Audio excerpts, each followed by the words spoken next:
So what is up again mga idol? This is Kapitan Ligag na lang mga idol. Babalik sa video na ito mga idol. Pasensya na mga idol ngayon pag-edit mga idol kasi busy din mga idol. Ilang araw na rin tayong walang ensayo. Nag-ayos tayo ng bike mga idol para mag-maintenance na rin mga idol. Magpapalit pala ako ng chain yan mga idol. Din natanggal ko nga mga idol. Wala pa akong proper tools mga idol. Di pa ako nakabili. Kaya tis na lang muna mga idol. Kaya sa susunod meron na tayong chain cutter mga idol. Kaya yan tinatanggal ko na yung chain mga idol. So yun mga idol, unti-unti na lang mga master, makakatanggal natin yung chain mga idol. Kunting tiis na lang mga idol. 1 year na siguro tong chain ko na ito mga idol. Siguro nagpalit ako. Kaya yan, natanggal na mga idol.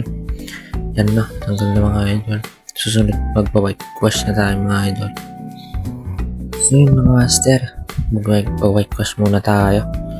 Huling bike wash natin yung last ride natin dun sa San Nicolas sa Cabigan.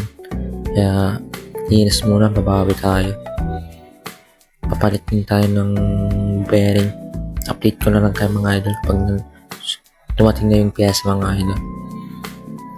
Yun na, hanggang dito na lang ulit mga idol. Iskabit lang na dyan and peace out. Let's go!